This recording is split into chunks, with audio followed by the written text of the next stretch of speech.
Es una alegría estar de vuelta, no se imaginan. Este viaje de forma especial fue un viaje donde extrañé mucho estar acá con ustedes. Oré por ustedes en estos domingos que no pude estar y bueno, me pone muy contento estar de vuelta.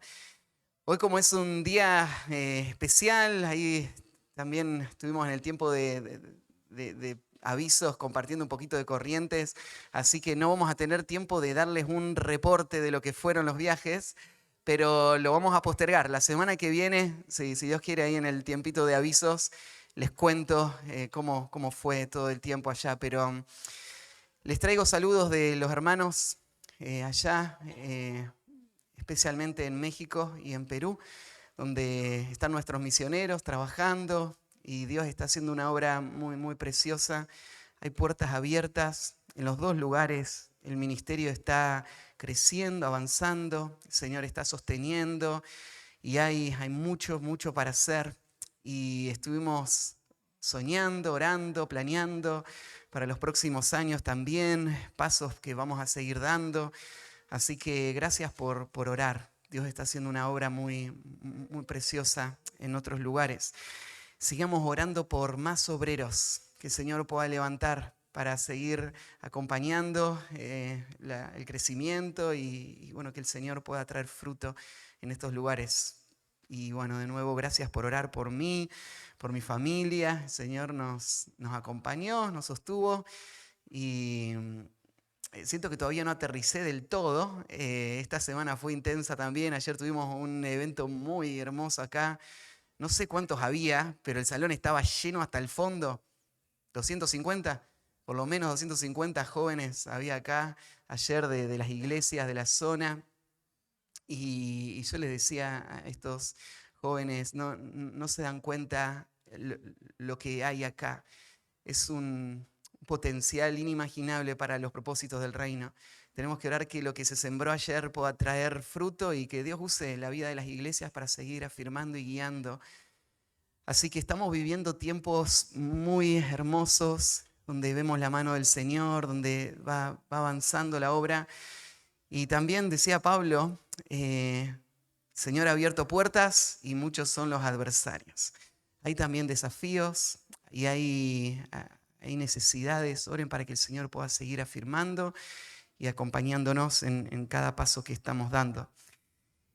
Y bueno, ayer les decía a los jóvenes que el Señor me permite compartir con mucha gente en muchos contextos, pero no piensen que para mí es lo mismo estar en un púlpito en cualquier lado que estar acá con ustedes. O sea, ustedes son mi familia, ustedes son la iglesia preciosa que el Señor me regaló y les amo tremendamente, ¿sí? Les extraño cuando no estoy y oren para que el Señor me dé sabiduría también de cómo administrar lo que el Señor me da para hacer y seguir cuidando también de ustedes y seguir guiando la iglesia en este lugar. Así que gracias por eso.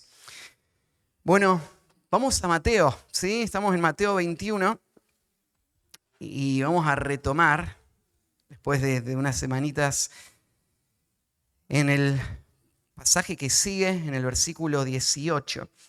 Solo les recuerdo que estamos en la semana que se conoce como la semana de la pasión de Cristo, en donde Jesús está ya en la cuenta regresiva y todo se está preparando para su crucifixión. Toda esta semana comenzó con la llegada de Jesús a Jerusalén, que por lo que entendemos sucedió el domingo, donde Jesús llega y se da esa situación donde toda la ciudad se conmociona. Muchos que venían con Jesús empezaron a agarrar ramas, empezaron a agarrar mantos y a ponerlos delante de Jesús y a cantar y gritar, Hosana, Hosana al Hijo de David, bendito el que viene el nombre del Señor. Y toda esta multitud está reconociendo que Él es el Rey prometido de Israel, que este es el día que se está cumpliendo la profecía, el Mesías está entrando a la ciudad y Él es el heredero legítimo al trono. Así que todos están con esa expectativa, la ciudad entera se conmociona Y había mucha gente en la ciudad, cientos de miles de personas que habían venido para estar en las fiestas. Así que este es un momento que va a quedar marcado en el corazón de esta gente. Y hay muchas preguntas, hay muchas dudas. Pero Jesús regresa a Betania, donde pasa la noche, y al día siguiente él vuelve a la ciudad de Jerusalén. La semana pasada, o no, en la última predicación, vimos el pasaje donde Jesús va a entrar al templo y va a limpiar el templo. Y aprendimos en esa sección que aunque toda la nación está gritando de alegría, acá está el Mesías, hay problemas muy profundos en esta nación, especialmente el liderazgo. El liderazgo se ha vuelto un liderazgo hipócrita que usa la vida espiritual para su beneficio personal y entonces han convertido la casa de Dios, el lugar donde la gloria de Dios se tenía que ver, en un lugar donde gente que no teme a Dios y que no tiene ningún interés de honrar a Dios, viene solo para cumplir una actividad religiosa para sí mismos. Entonces, todos esos mercaderes que estaban ahí vendiendo y la gente que estaba comprando, todos eran cómplices del mismo sistema de hipocresía superficial. Así que esa situación del templo se vio como un diagnóstico del estado de esta nación. Esta es una nación que tenía las escrituras, que no había dejado de adorar en el templo, pero que toda esa adoración era solamente una fachada superficial. No había temor real a Dios. Sus vidas estaban totalmente entregadas al pecado. Eran ladrones que se reunían simplemente para hablar de sus fechorías y para beneficiarse de todo su estilo de vida pecaminoso. Eso era lo único que pasaba en ese templo. No quiere decir que no había nadie piadoso, pero como nación y a partir de sus líderes, esto era el diagnóstico que Jesús estaba mostrando. Y Jesús llegó ese día para limpiar el templo, no de manera permanente. El templo no fue limpiado. Al día siguiente se armaron de nuevo los mismos puestos y todo siguió de la misma manera. Ellos no querían a un rey que les limpie. Ellos querían solo un rey que les beneficie. Así que ahí es donde llegamos hasta ahora. Vamos ahora a pasar a la próxima historia. En esta historia vamos a ver una situación que a primera vista va a parecer un poco confusa, porque Jesús va a encontrar una planta y como no tiene frutos, Jesús va a maldecir esa planta y se va a secar inmediatamente esa planta.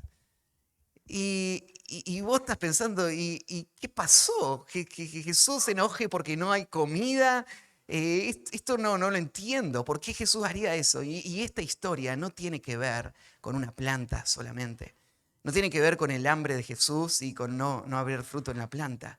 Esta historia de lo que pasó realmente se convirtió para Cristo, y ahora Mateo la está relatando, en una parábola, en una ilustración mucho más profunda. Lo que esta historia va a mostrar es la condición de la nación. Va a mostrar el peligro de la hipocresía. Va a mostrar cómo un pueblo espiritual o supuestamente espiritual puede prometer mucho, pero no dar nada realmente de fruto. Cómo una nación puede mostrarse viva y puede mostrarse con mucho para dar, pero en realidad cuando Dios se acerca y mira más detenidamente, Dios no encuentra nada, nada genuino. No hay temor a Dios, no hay fruto verdadero, es solamente superficial e hipócrita. Y esta historia nos va a mostrar cómo Jesús se enoja contra eso. Y en esta historia también vamos a ver el otro lado. Vamos a mostrar cómo Jesús aprovecha esa situación para enseñarle a sus discípulos la importancia de una religión que está movida por la fe y no por el interés de las apariencias. No solamente para impresionar a las personas, sino una religión que está movida por un temor reverente a Dios y una confianza plena en Dios. Esa es la religión que Dios busca. Esa es la religión que Cristo está buscando y en la que Él va a encontrar contentamiento. Entonces, en esta historia, te tengo que anticipar esto, porque a primera vista todavía podría parecer un poco confuso, pero si vos venís siguiendo el hilo, vos te das cuenta de qué se trata. Vos te das cuenta por qué Mateo cuenta la historia acá. Y tenés que saber algo, esta historia aparece también en Marcos. Y Marcos ubica cronológicamente esta historia antes de la limpieza del templo. Marcos es el que más está preocupado por el orden cronológico. Mateo no le importa mucho el orden de los eventos. Él está ordenando las historias de manera temática. Entonces él va siguiendo un hilo de conceptos. Entonces Mateo revierte el orden de la historia porque él quiere que primero veas cómo Jesús limpió el templo para que veas la condición de la ciudad y después veas lo que pasó con la higuera, porque lo que pasó con la higuera tiene que ver con lo que sucedió con la nación.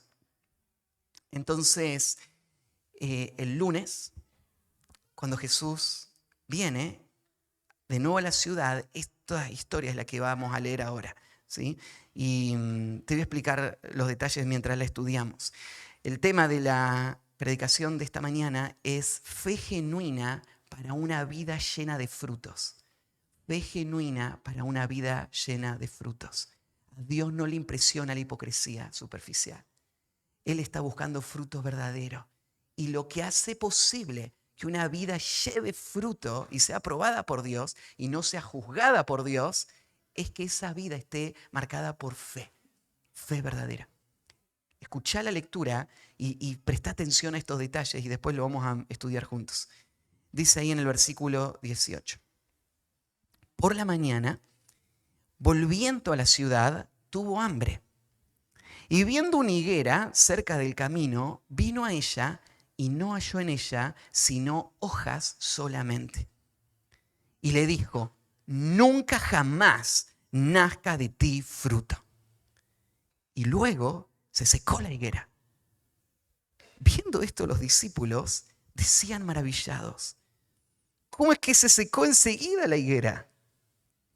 Respondiendo Jesús les dijo, de cierto os digo que si tuviereis fe y no dudareis, no solo haréis esto de la higuera, sino que si a este monte dijeres, quítate y échate en el mar, será hecho.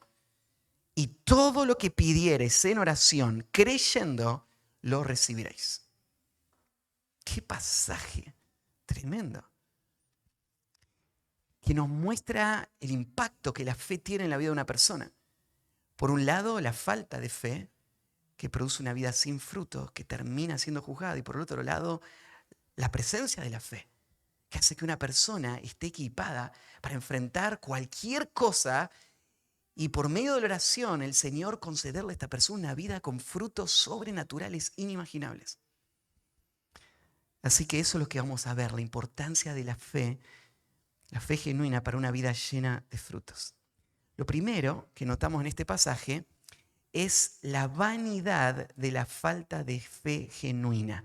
La vanidad de la falta de fe genuina.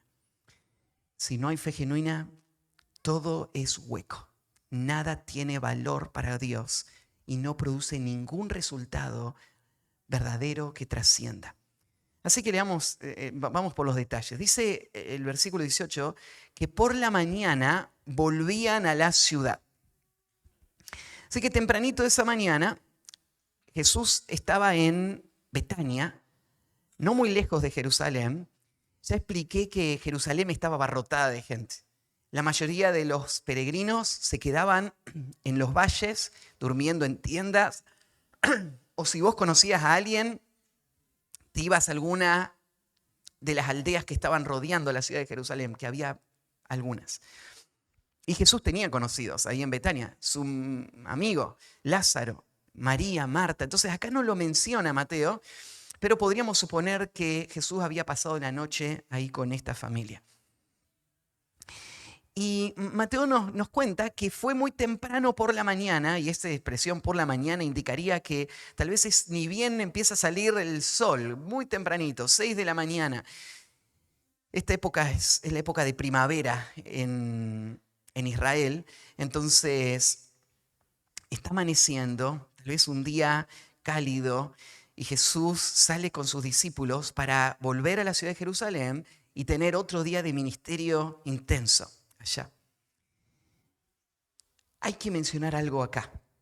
Marcos cuenta esta misma historia y Marcos cambia el orden de los eventos. Marcos dice que Jesús primero maldijo la higuera, después, cuando entró a Jerusalén, limpió el templo, y al día siguiente, cuando venían de nuevo para la ciudad, el martes por la mañana sería, ahí fue que vieron que la higuera que Jesús había maldecido estaba seca. Y ahí es que los discípulos se sorprenden y Jesús tiene la segunda parte de la conversación. Entonces lo que estamos leyendo acá realmente pasó en 2 días. El lunes por la mañana fue cuando Jesús tiene hambre y ve la higuera y maldice la higuera. Y el martes por la mañana es que tiene la segunda parte de la conversación. Pero no es una contradicción. Mateo acá no dice que pasó todo el mismo día. Si prestas atención al detalle, dice, viendo esto los discípulos. Pero ese viendo sucedió al día siguiente, que los discípulos vieron que se había secado. Entonces Mateo no está dando detalles cronológicos, está contando la historia en general. Así que es eso para tenerlo en mente. Así que Jesús, la mañana siguiente, el lunes, sale hacia Jerusalén, volviendo a la ciudad, y tuvo hambre. Ahora, te llama la atención, no estaba lejos el pueblito, y que le dé hambre en el camino, ¿no? O sea, Jesús no es como los niños que se suben al auto y empiezan a pedir agua, ¿no es cierto?, porque tienen sed. Jesús desayunó o no desayunó antes de salir esa mañana. Empieza a especular. Entonces, si vos conocés a Marta y a María, vos sabés que ellas son muy hospitalarias. Y no hubiesen dejado que Jesús se vaya sin haber desayunado. Hay 2 explicaciones para esto. Explicación 1 es, Jesús está viviendo su última semana. Y él va a pasar mucho tiempo de esta última semana sirviendo a personas. Así que los tiempos que él esté solo, él va a dedicarlos a orar. Y no sería raro, aunque no lo menciona acá, que Jesús no había podido desayunar porque había estado orando. Y aunque había estado orando, ahora tiene hambre. La otra explicación podría ser que usualmente en tiempos bíblicos el desayuno no era tan temprano. Era más bien cerca de la mitad de la mañana, que servía para dar fuerzas, ¿no es cierto?, al día laboral. Entonces puede ser que Jesús salió muy tempranito, antes que esté listo el desayuno, y se fue para empezar el ministerio y que ahora ya era hora de desayunar y tenía mucha hambre y no tenía nada con él. Entonces, alguna de estas razones podríamos pensar, pero me llama la atención este detalle que podríamos pasar por alto en cuanto a la naturaleza humana de Jesús. Jesús tuvo hambre. Esto no dejes que pase por alto, porque acá tenés a Dios encarnado. Él no tiene necesidad de nada, todo es suyo. Dios es autosuficiente, Él no depende de nadie que le sostenga, que le alimente, Pero Jesús tiene hambre porque Él es un humano natural.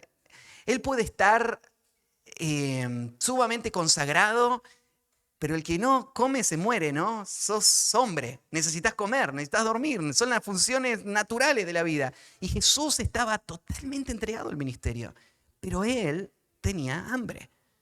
Y esto no muestra debilidad, esto muestra simplemente la condición humana. Él necesita comer. Entonces, físicamente Jesús no era distinto a nosotros. Él, lo dice el credo de Calcedonia, Jesús es un hombre verdadero. Jesús no es un hombre exaltado. No es un hombre con capacidades sobrenaturales. Jesús es un hombre tal como nosotros. Claro, Jesús también es Dios. Y siendo Dios, Él tiene todos los atributos de Dios simultáneamente. Pero su humanidad es idéntica a la nuestra, pero sin pecado, ¿no? Así que Jesús va caminando, tiene hambre. Versículo 19, y viendo una higuera cerca del camino, vino a ella. En Israel hay muchos frutos y se mencionan higueras en muchos pasajes de la Biblia, dando a entender de que este era un árbol común con el que te encontrarías ahí. Dios le había dicho a Israel que le iba a dar una tierra de abundancia. Y en la lista de cosas que tenía la tierra prometida aparecen los higos, las higueras que iba a haber ahí. Era una evidencia de la bondad de Dios para esta nación. Claro, la nación de Israel pasó muchísimas cosas desde que Israel entró hasta ahora, así que no se parecía a un huerto en el tiempo de Jesús. Era una nación devastada por el pecado, por la idolatría, por las guerras, pero aún ahí seguía habiendo higueras. Algunas de estas se usaban en las casas para las familias y otras crecían silvestres. Entonces Jesús se encuentra con una higuera. A él le llama la atención, ni bien la ve, esta higuera dice que estaba cerca del camino, lo que indicaría que no estaba en el camino, estaba a una cierta distancia. O sea, Jesús la ve de lejos a esta higuera y le llama la atención. Lo que va a narrar después va a darnos un poquito de información de por qué le llama la atención. En la época que Jesús está yendo hacia Jerusalén, en el tiempo de la Pascua, estaba recién comenzando la primavera en Israel. La higuera florece y empieza a dar frutos todavía un tiempo después. Entonces no había higueras con higos en ese momento. Entonces tal vez esta higuera se adelantó a su tiempo. Tal vez esta higuera sí produjo más rápido de lo normal. A veces empiezan a brotar los árboles antes de lo esperado, ¿no? Así que esta higuera sobresale. Es una higuera que tiene hojas. Hay algo más que tenés que saber de las higueras, y es que, yo no sé mucho, pero capaz que me pueden corregir ahí los expertos en higos, pero según leí, el fruto de la higuera empieza a desarrollarse antes que el follaje de la higuera. Entonces, lo que Jesús está suponiendo de lejos, él no ve si tiene fruto o no, él ve que hay hojas en la higuera. Entonces, aunque se le caen las hojas en el invierno o en la primavera, ve una planta llena de hojas, lo natural es, hay frutos, porque antes de la hoja viene el fruto, y así que no se ve el fruto de lejos, pero ve la hoja. Así que a Jesús le llamó la atención y se acerca. Dice que vino a ella entonces y no halló nada en ella, sino hojas solamente. Naturalmente, esto hubiese causado una gran decepción. De lejos la vio y se acercó, él venía con mucha hambre, venía viajando, no había desayunado, y tomalo como el plano normal y natural. De repente llega y empieza a revisar y pasa por una rama, pasa por otra rama, rama por rama, y en toda la higuera no hay un solo higo. ¡Qué decepción! Ahora, si esta higuera hubiese estado toda pelada, hubiese pasado desapercibida, ¿no? Jesús seguía su camino. ¿Qué fue lo que le llevó a Jesús a ir a esa higuera? Le llevó a Jesús ir a esa higuera la promesa implícita de que había fruto ahí. Y esta higuera, ¿cómo le estaba haciendo esa promesa implícita a Jesús? Por las hojas. Las hojas estaban ahí. Y las hojas estaban diciendo, vení, deleitate, recreate acá bajo la sombra. Esto era una imagen común que la ves en varios pasajes. Por ejemplo, ¿se acuerdan cuando Jesús conoce a Natanael y llega y le dice, antes de que vinieses, cuando estabas debajo de la higuera, yo te vi? ¿Qué hacía Natanael abajo de la higuera? Bueno, era una imagen común, ahí donde se juntaban las familias a estar abajo de una sombra bien tupida, y de repente abajo de esa sombra agarraban los frutos y se los comían ahí mismo. Me acuerdo un día estando ahí en la selva, en la comunidad de Tabaquén, que fuimos a visitar una familia, y mientras estábamos comiendo uno se trepó a un árbol de naranja.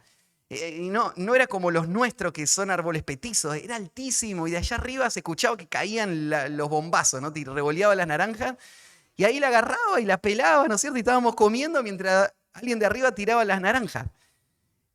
Qué imagen tan preciosa. Hoy nosotros en la ciudad no nos hacemos ese cuadro, pero la higuera es un lugar de refugio, de comunión, de deleite. Estamos ahí a la sombra y están los frutos. Así que cuando Jesús ve eso, dice, bueno, parada obligatoria, vamos a desayunar. Ahí está la higuera. Se acercan a la higuera, las hojas decían, ya está listo, todo preparado. Y llega y dice, y no halló nada. Y agrega como para darle más dramatismo, sino solamente hojas. Hojas solamente. O sea, no hay nada mal en la hoja. Pero el problema es que la hoja tiene que acompañar el fruto. Lo importante de la higuera era el fruto. Jesús lo que tenía era hambre. Y la hoja engañó a Jesús. Le hizo ver una imagen que no coincidía con la realidad. Una apariencia que defraudó al hambriento. Esto que está pasando acá, yo les anticipé, no es solamente en cuanto a un árbol. Jesús podía crear los higos inmediatamente, ¿no es cierto? No se trata del árbol. Él hizo que esto pase para enseñarle a los discípulos una lección. Lo que está pasando es un cuadro que muestra la condición de la nación de Israel. Hace unos días toda la nación estaba diciendo, ¡Hosana, el hijo de David, venga acá! Es una nación llena de follaje. Vienen millones a la fiesta, traen los sacrificios, corren los ríos de sangre desde el altar. Todo parece vivo, todo parece activo, pero acá entra Jesús a la higuera y empieza a revisar la higuera y va rama por rama. Y en toda la higuera no encuentra un solo fruto. Esto es un cuadro de una religión superficial, hipócrita, que promete mucho, pero no tiene nada. Es solo imagen, es solo apariencia. En Lucas, capítulo 13, versículos 6 al 9, Jesús va a contar una parábola que nos hace pensar mucho en esto mismo. De la decepción de una planta sin fruto. Lucas 13, 6 dice así. Dijo también esta parábola. Tenía un hombre una higuera plantada en su viña. Así que esta higuera no nació sola, él la plantó porque él quería tener el fruto. Y él la ubicó en un lugar propicio. Salud. Él le puso ahí el agua que necesitaba. Él la labró, él le dio todo lo que necesitaba a esta planta. Y vino a buscar fruto a ella. Y no lo halló. Fíjate, le pasó lo mismo que a Jesús. Con la diferencia que esto no era una planta silvestre. Él la plantó para que haya fruto. ¿Para qué otra cosa va a tener una higuera en tu casa? Bueno, en nuestro tiempo a veces nosotros plantamos solo para decorar, ¿no? Pero en esta cultura ellos plantaban estos árboles para comer de ese fruto. No había verdulerías como acá. Entonces vino y no halló nada de fruto. Y dijo al viñador, he aquí, hace 3 años que vengo a buscar fruto en esta higuera y no lo hallo. O sea, esto no es algo circunstancial. Hay un problema con esta planta. 3 años no lo hallo. Y entonces le dice al viñador, córtala. ¿Para qué inutiliza también la tierra? La tierra es un recurso valioso que tiene que usarse bien estratégicamente para producir. Y esta planta está desperdiciando el espacio de tierra donde la puse. Está desperdiciando los nutrientes que tiene la tierra. Está desperdiciando ese espacio que necesito para que comamos como familia. Entonces el viñador responde y le dice, Señor, déjala todavía este año hasta que yo cabe alrededor de ella y la abone. Y si diere fruto bien, y si no, la cortarás después. Quiero que guardes eso en tu mente un poquito para más adelante. Pero con ese cuadro vos podés ver lo importante que es que una planta que está diseñada para dar fruto, dé fruto. Y cuando tiene hojas que marcarían fruto, debe hacerlo. Para Dios, encontrar fruto en su nación era muy importante. Eso, vos tenés que imaginar a Cristo espiritualmente, de nuevo, llegando al templo con este propósito, buscar fruto. Vamos a ver más adelante qué va a pasar si Él no encuentra fruto. Pero la decepción de no encontrar el fruto. Esto se refleja también en Lucas capítulo 3. Acá está Juan el Bautista hablando de la importancia del fruto. En Lucas 3:9 dice, y ya también el hacha está puesta a la raíz de los árboles. Por tanto, todo árbol que no dé buen fruto se corta y se echa en el fuego. Lo que Dios busca es fruto. Lo que Dios demanda es fruto. Si no hay fruto, entonces este árbol no sirve en la viña, no sirve en el lugar donde Él tiene su plantación con este propósito. Entonces lo que es hecho se corta y se tira y se quema. Porque estos árboles están ahí para dar fruto. Hermanos, esto no termina solo con la nación de Israel. No es que solo Jesús buscaba fruto en el pueblo de Israel. Esto es verdad también para la iglesia hoy. Esto es verdad para el propósito que Él tiene para su reino. Él lo que busca es un pueblo propio, celoso de buenas obras. Él lo que busca es fruto. Y si su nación no da fruto, Él va a destruir a su nación y va a darle la viña a otro que produzca los frutos. Dios lo que busca es fruto. Este es el propósito por el cual Él plantó esta viña. Este es el propósito por el cual Él está estableciendo el reino. El reino no se trata solamente de darle los beneficios a esta planta para que crezca. No se trata solamente de que esta planta tenga follaje, ¿no es cierto? Y donde muestre apariencia. Queremos ver la realidad. Y la realidad no es lo que esta planta dice. La realidad es lo que esta planta produce. Y eso es lo que Cristo está buscando. Lo que produce esta planta, fruto verdadero. Y el fruto es lo que demuestra la verdadera naturaleza de esta planta. Por eso es que esta planta va a ser cortada y tirada afuera, porque la que no produce no es planta verdadera. Es lo que dice en Mateo 12:33, cuando dice, o haced del árbol bueno y su fruto será bueno, o haced del árbol malo y su fruto malo. Porque por el fruto se conoce el árbol. Uno conoce la condición espiritual de una nación por el fruto que produce. No por los beneficios que tiene, no por lo que profesa, no por las actividades religiosas superficiales, sino por el fruto. Y esto es lo que demuestra la vida espiritual del pueblo de Dios hoy también. Entonces, lo que tenemos que preguntarnos es esto. Cuando Cristo llega a nuestra vida y ve de lejos una planta llena de follaje, con hojas, que son las que prometen el fruto porque están ahí dando esta imagen y esta apariencia de vida espiritual, esta imagen de una realidad espiritual. Y cuando llega el Señor y revisa nuestra vida, ¿qué encuentra? Encuentra fruto verdadero. Ahora, no te equivoques porque fruto no es la actividad. Porque esta nación seguía haciendo lo mismo, trayendo los sacrificios. Entonces, fruto no es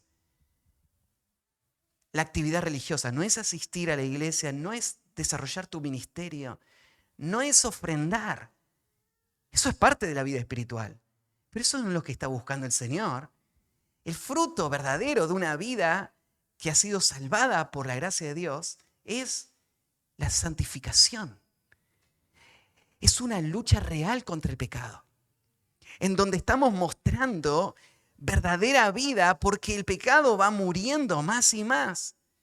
Y lo que a mí me importa no es solamente que me perciban como espiritual, sino ser espiritual. Lo que yo estoy pensando no es lo que la gente ve, sino es lo que Dios ve. Yo no estoy siendo un hipócrita solamente cumpliendo actividades preocupado por lo que otros piensan, sino que yo estoy buscando la verdadera vida de santidad que Dios va a probar. Ese es el fruto en la planta. El fruto en la planta es el resultado de esa vida de santificación en donde el Espíritu puede mostrar su fruto, el amor, un amor verdadero. La actividad en sí misma no es fruto. Pero la actividad cuando es hecha por amor, eso sí es fruto. Entonces es bueno el follaje, pero lo que no aprueba Dios es solo follaje. Es buena la actividad religiosa, son buenos los sacrificios, es necesario el servicio, el uso de nuestros dones, pero lo que Dios está viendo es más que eso, es fruto. Es lo que no puede producir alguien sin Cristo. Son personas que temen a Dios y confían en Dios y viven en fe, en obediencia a Dios. Y en esa actitud su vida está produciendo fruto que da gloria a Dios. Eso es lo que Jesús está revisando, cada planta. Tal como ese día llegó a esa planta. Así que lo primero que vemos es la vanidad de la falta de fe genuina.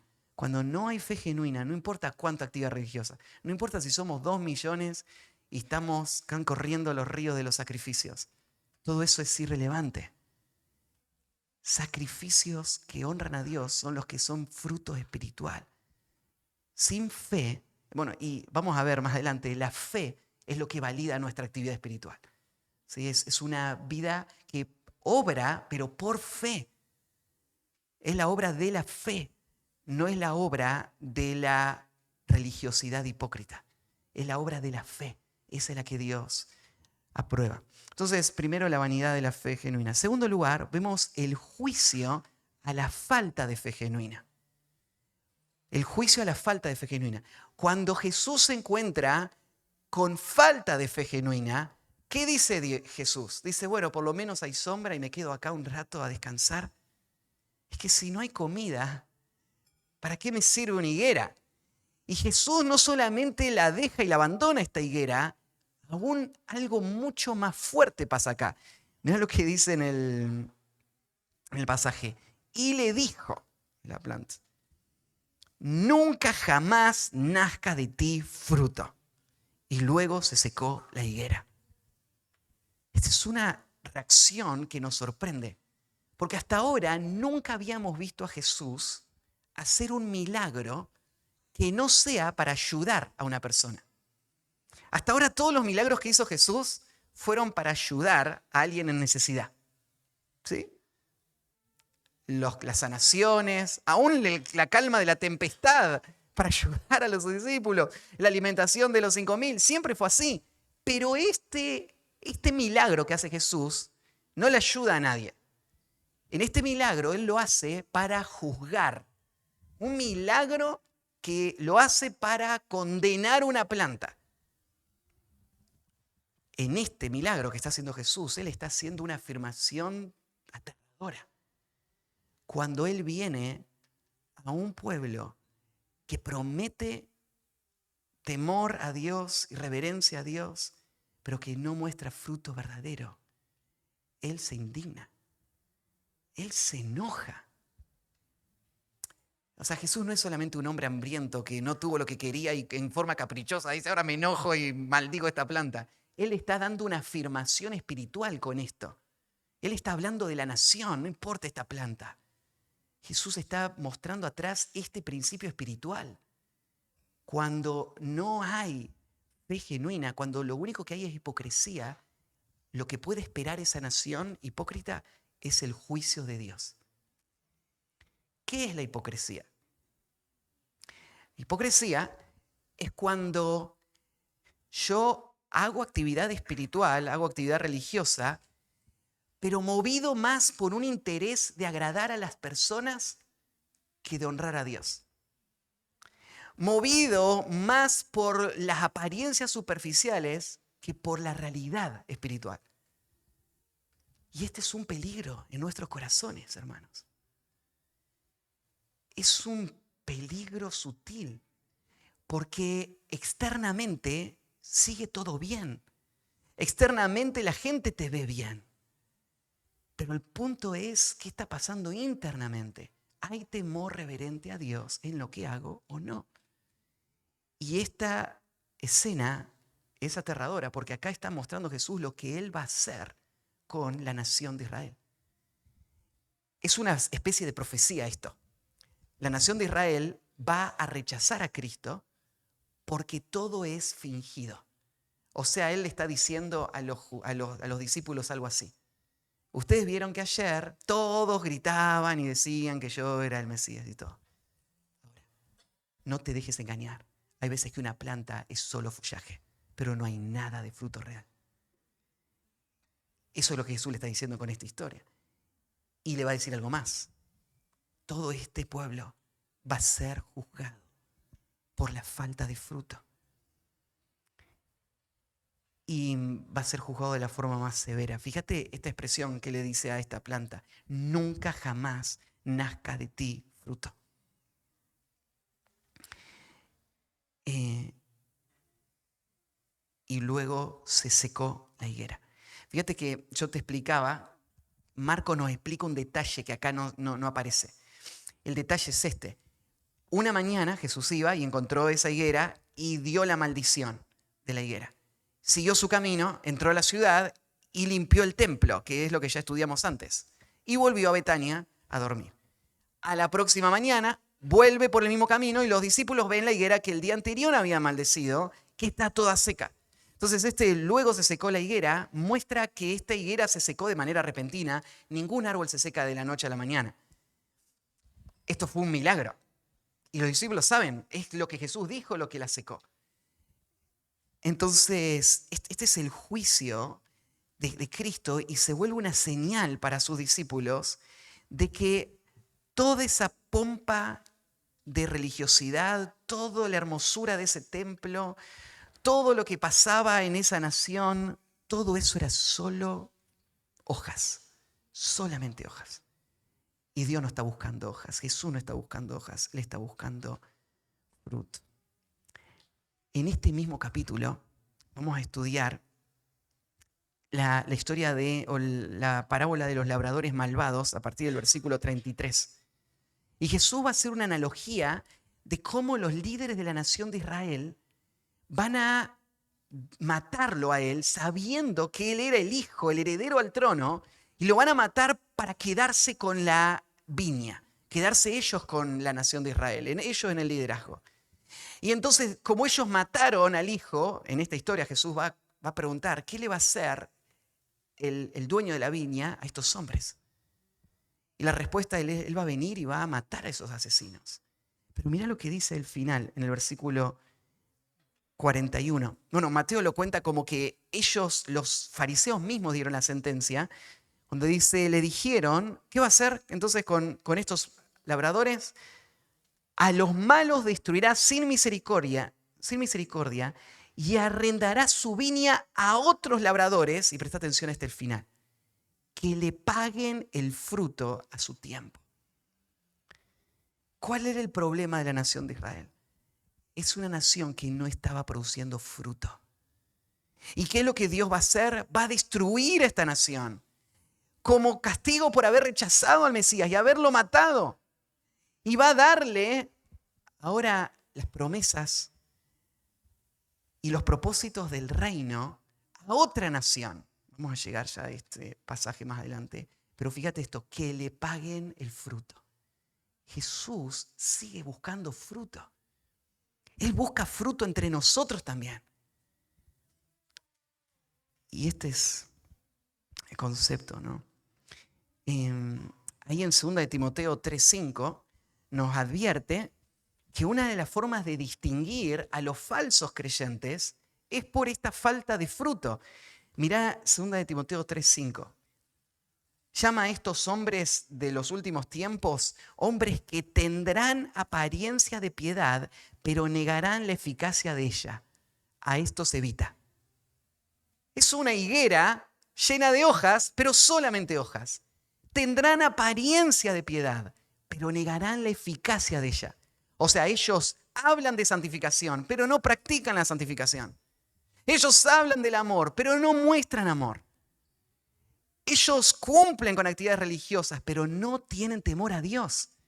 A estas personas hay que exponerlas y hay que separarlas, apartarse de ellos. Esta es la advertencia. Y esto es lo que va a pasar con la nación de Israel. Se acerca el juicio. Hay una maldición que va a venir sobre ellos. Ahí en Lucas 19:42 se habla de este juicio.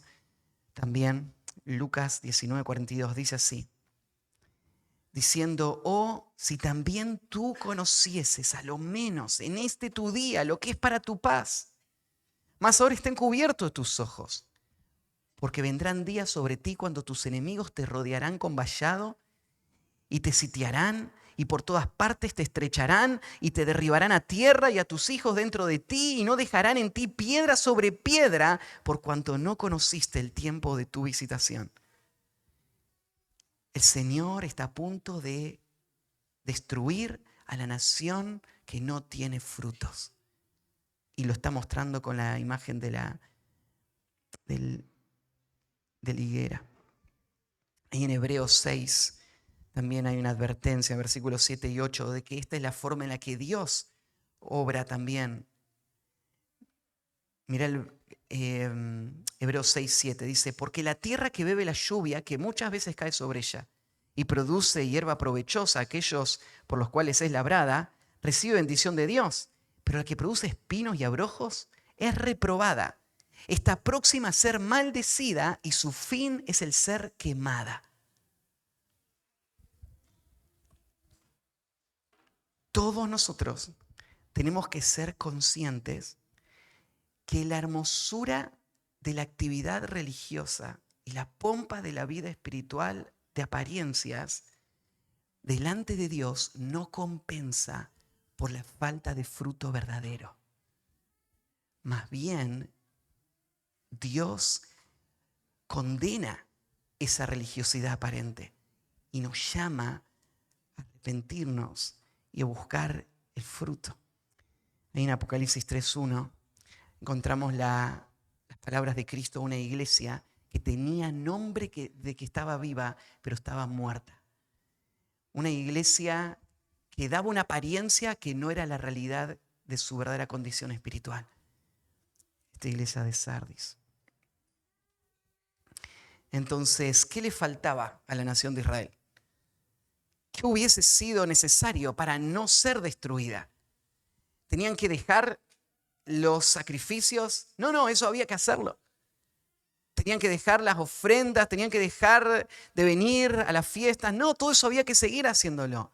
Pero había que hacerlo en fe. Había que hacerlo como un acto de adoración a Dios y no hacerlo simplemente como una forma de religión superficial. Así que vimos la vanidad de la fe genuina, de la falta de fe genuina, el juicio a la falta de fe genuina, y ahora vamos a ver la promesa para la fe genuina. La promesa para la fe genuina. El versículo 20, si volvemos ahí al pasaje, nos descoloca un poquito. Porque empieza una conversación que te cuesta tal vez a primera vista conectarla con lo anterior. Pero nota esto. El día anterior pasó lo primero y ahora al día siguiente, aunque Mateo no lo narra, ellos llegan y viendo esto los discípulos se maravillaron. Como en muchas ocasiones, los discípulos parecen no tener discernimiento de las cosas que Jesús les está enseñando. Esto va a venir después. Después de la resurrección es que va a abrirse su mente y ellos van a mirar para atrás y ver todo lo que Jesús le había dicho y hecho, y ahí van a entenderlo todo. Pero en el momento parece que no entienden todo lo que está pasando. Así que ellos no conectan lo de la higuera. Por eso su pregunta, mira, Jesús le está mostrando, le está diciendo, mira, maldice la higuera y se seca la higuera. Y los discípulos dicen, uy, ¿cómo hiciste eso?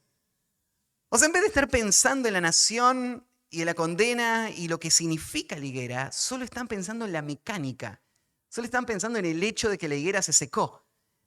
La maravilla de ellos tiene que ver solo con este milagro que hizo Jesús. Ahora Jesús es muy paciente con los discípulos y no los condena. Sus ojos están velados, no entienden todo. Ya van a entender mejor a qué se está refiriendo la higuera.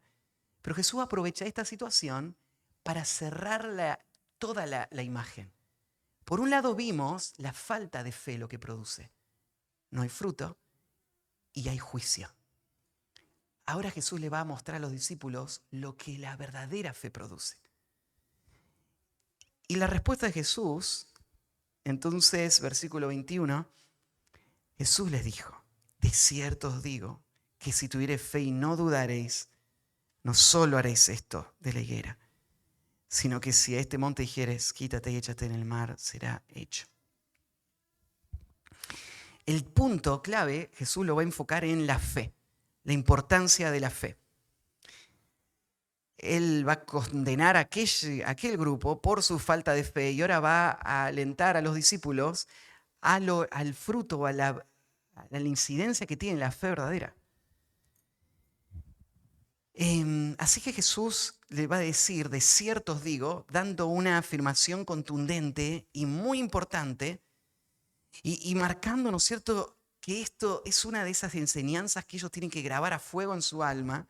De cierto les digo que si tuviereis fe, y en ese si tuviereis fe, Jesús muestra que esto no es un hecho ya establecido. No es que solamente por estar siguiendo a Jesús tienen fe. De hecho, uno de ellos es un infiltrado, es un falso discípulo. Uno de ellos está ahí, pero lo va a entregar a Jesús y muestra que no hubo nada de fe. Así que el hecho de ser uno de los que estaba ahí no indicaba que ellos tenían esta promesa. Jesús pone esta condición: si tuvieren fe. Esta es la condición para la promesa que va a venir después. Y también Jesús sabe que aún discípulos verdaderos luchan con la fe. ¿O no es eso verdad con nosotros? A veces estamos muy confiados y a veces desanimados. Justo la semana pasada alguien me preguntaba cómo había ido el viaje y yo le decía, la verdad es que hay momentos que siento que mi corazón me explota de gozo y de gratitud. Y le contaba el día que me estaba subiendo al avión ahí en Lima, ya terminando todo el viaje, estaba literalmente llorando con lágrimas de alegría. Y tal vez era porque estaba muy cansado también. Cuando estoy muy cansado estoy más sensible, ¿no? Pero estaba muy, muy emocionado de ver todo lo que el Señor hacía. Y hay momentos que estoy ahí. Y hay otros momentos que estoy aterrado, pensando en mi incapacidad, pensando en cómo va al Señor suplir, cómo el Señor va a seguir obrando, temiendo lo que pueda pasar con la iglesia, el enemigo, el engaño. Y hay momentos donde pienso, uy, ya nada tiene sentido. Entiendo a los discípulos. Hay momentos de fe, pero luchamos todavía con la incredulidad. Así que Jesús dice, si tuviesen fe, para mostrar que la vida cristiana fue diseñada para ser vivida en medio de la fe completa. Una fe absoluta, una confianza que no pone en duda al Señor y que camina en obediencia constante. Eso es lo que Dios quiere y esa es la vida que va a producir gran fruto para el reino. Entonces Jesús está poniendo esta condición, si tuviesen fe, porque sabe que los discípulos dudan. ¿Se acuerdan lo que había pasado en el capítulo 17? Que los discípulos, que llegó un hombre que tenía el hijo endemoniado y que no lo habían podido sacar al demonio. ¿Y por qué no lo pudimos sacar? Y Jesús le dice, es por la falta de fe. No es que ustedes no lo pueden hacer. Todo lo que yo les digo que hagan, ustedes lo pueden hacer. Pero de repente te ves ahí impotente, incapaz, el ministerio está fracasando. Y fracasa no porque Dios no lo puede hacer, es porque vos no estás confiando. La falta de fe es nuestro gran problema en la vida. A veces cuando me piden motivos de oración y me dicen, Matías, ¿cuál es el obstáculo más grande para el avance de tu ministerio, para que puedas seguir y pueda la obra seguir avanzando? ¿Qué necesitas? Y yo lo que le digo, el estorbo más grande para el ministerio soy yo mismo.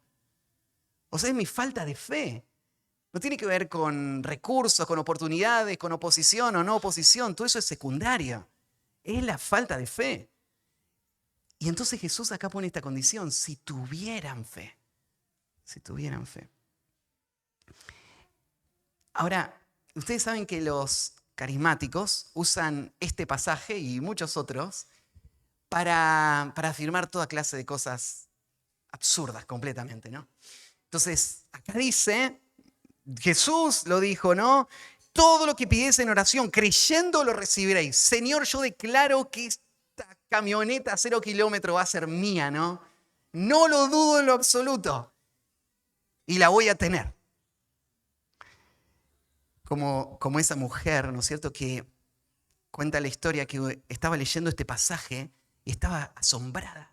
Y dice, acá Jesús está diciendo que si yo digo que se mueve un monte, se puede mover por mi fe.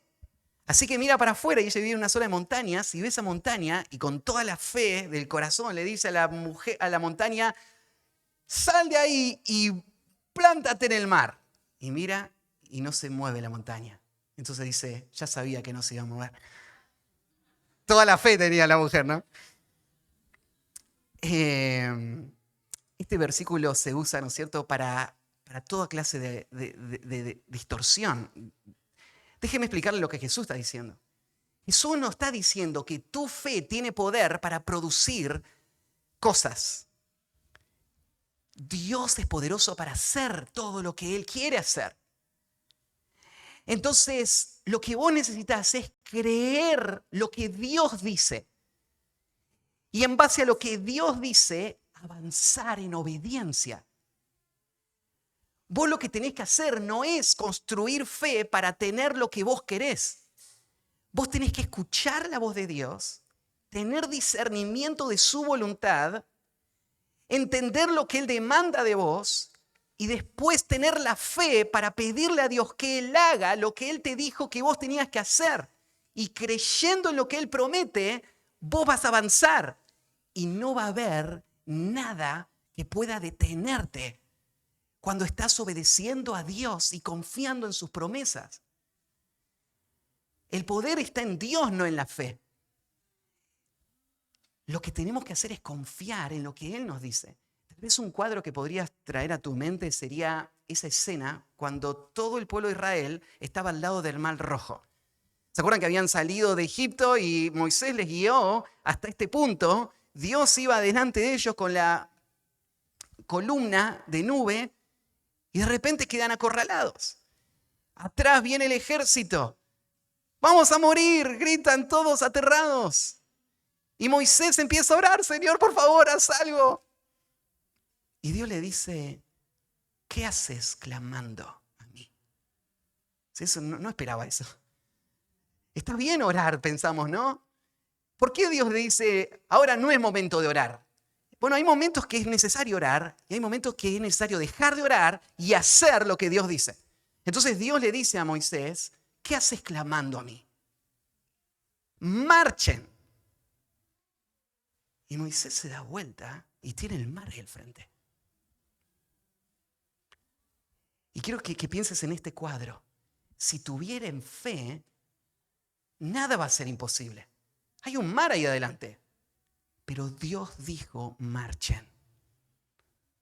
Así que lo que tiene que hacer Moisés es caminar hacia lo imposible. Pero no porque a él se le ocurrió cruzar el mar para lograr algo asombroso, sino porque él está siguiendo las directivas de Dios. Y él confía en Dios. Y él obedece a Dios. Y entonces avanza. La responsabilidad de Moisés es creer. Y la responsabilidad de Dios es abrir el mar. Y él lo hizo. El mar se abrió y el pueblo pasó por tierra seca. Esa es la vida del creyente. La vida del creyente no es una vida de religiosidad aparente, es una vida de dependencia completa en el Señor y en su palabra. Es una vida de confianza que le lleva a obedecer y a luchar contra su pecado y a consagrar su vida y a dar lo que el Señor le llama a dar y a hacer lo que el Señor le llama a hacer. Confía en el Señor. Y cuando vos estás confiando en el Señor y siguiendo su dirección, esta promesa es para vos. Si tuvieren fe, y agrega esta otra expresión, y no dudareis. Hay una parte positiva y negativa. Lo que sí tiene que haber y lo que no tiene que haber. No tiene que haber duda. La duda es pecado. La duda no honra a Dios. Dios es honrado por la fe de su pueblo. Lo que no es de fe es pecado. Hebreos capítulo 11 describe, ¿cierto? Los que se acercan a Él deben creer que le hay y que es galardonador de los que le buscan. Eso es lo que Dios espera, que crean en Él, que confían en Él. Es lo que dice Santiago capítulo 1, cuando dice, si tiene alguna falta de sabiduría, pídala a Dios. Él da a todos abundantemente y le será dada. Pero pida con fe. Y agrega Santiago el mismo concepto, no dudando nada. Porque el que duda es semejante a la onda del mar que es arrastrado por el viento, echado de una parte a otra. Y agrega Santiago esto, no piense quien tal haga que recibirá cosa alguna del Señor. El que duda no recibe nada. La fe tiene que ser una fe completa o no es fe. No puede ser una fe parcial. No puede ser una fe que prueba. Tiene que ser una fe que camina y avanza y espera en el Señor. Tiene que ser una fe sin dudas. Esa es la fe que honra al Señor. Y entonces, si tienen fe y no dudan, no solo haréis esto de la higuera, sino aún si a este monte dijeres, quítate y échate, en el mar será hecho. Jesús estaba llegando a Jerusalén, de camino de Betania a Jerusalén. A la distancia había muchos montes, pero Jesús acá usa el pronombre demostrativo, no el de aquel, sino el pronombre demostrativo que muestra lo que está inmediato. Así que probablemente Jesús se está refiriendo al Monte de los Olivos, acá, que es el que estaba ahí, donde ellos estaban caminando. Le diréis a este monte, estaba hablando de este monte concreto, Jesús no estaba hablando de cualquier cosa abstracta. Y te quiero decir esto, si Dios tiene el propósito de sacar una montaña entera y tirarla en el mar, y su hijo se lo pide, entonces Jesús no está hablando en lenguaje figurado, esto sería real. ¿O no detuvo Dios el sol en el medio del cielo cuando un hombre se lo pidió? Esta era la voluntad de Dios, claro que sí. Pero trasladar un monte a un mar no es algo que Dios no pueda hacer. ¿Por qué no estamos viendo montes trasladados al mar continuamente? Por la misma razón que no estamos viendo soles parados continuamente. Porque no es el propósito de Dios. Pero el poder de Dios no es la limitación. La voluntad de Dios es la limitación. Dios va a hacer lo que Él quiere hacer.